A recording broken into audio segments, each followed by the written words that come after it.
ची बातमी अतिशय महत्त्वाची आहे, कारण एसटी महामंडळाच्या 14% भाडेवाढ प्रस्तावाचा चेंडू आता सरकारच्या कोर्टात आहे। महाराष्ट्र राज्य मार्ग परिवहन महामंडळाने सोमवारी राज्य सरकारला 14.4% भाडेवाढीचा प्रस्ताव सादर केलाय। त्यामुळे नव्याने स्थापन झालेल्या राज्य मंत्रिमंडळात लवकरच यावर निर्णय होण्याची शक्यता आहे। विशेष म्हणजे 3 वर्षांच्या अंतरानंतर एसटी महामंडळाकडून भाडेवाढ केली जाते। दरवर्षी दिवाळीच्या काळात महाराष्ट्र राज्य मार्ग परिवहन महामंडळाकडून सुमारे 10% भाडेवाढ केली जाते। मात्र विधानसभा निवडणुकीमुळे यंदा भाडेवाढ करण्यात आली नव्हती। त्यानंतर आता 14.4% वाढ करण्याचा प्रस्ताव सरकारकडे सादर करण्यात आलाय। एसटी महामंडळाच्या 14% भाडेवाढीचा प्रस्ताव 14.4% भाडेवाढीचा प्रस्ताव हा सरकारला सादर करण्यात आलाय। नवीन राज्य मंत्रिमंडळात लवकरच या निर्णयाची शक्यता आहे।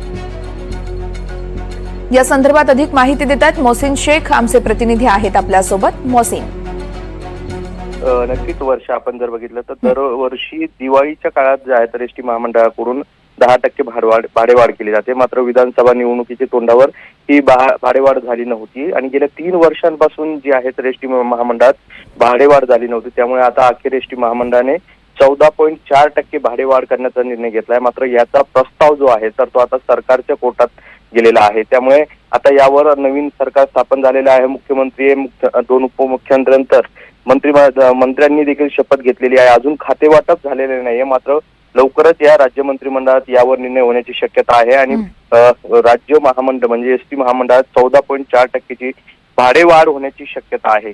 एकंदरीत ही भाडेवाढ का केली जाते याचं उत्तर जे आहे तर एसटीच्या काही अधिकाऱ्यांनी जे दिलं आहे। त्यामुळे 18,000हून अधिक बसेसचा ताफा आहे, 1 लाखाहून अधिक कर्मचाऱ्यांची संख्या आहे, त्यात दिवाळीचा बोनस आणि या सगळ्या रोजच्या दैनंदिन गरजा भागवण्यासाठी जो लागणारा पैसा आहे यासाठी जो आहे तर भाडेवाढ करणं गरजेचं आहे आणि त्यामुळे 14.4% भाडेवाढ करण्याचा प्रस्ताव आता सरकारच्या कोर्टात गेलेला आहे आणि आता यावर सरकार म्हणजेच राज्य मंत्रिमंडळ जे नवीन स्थापन झाले ते काय निर्णय घेतं हे पाहणं महत्त्वाचं असणार आहे। नक्कीच मोहसिन, धन्यवाद दिलेल्या माहितीसाठी।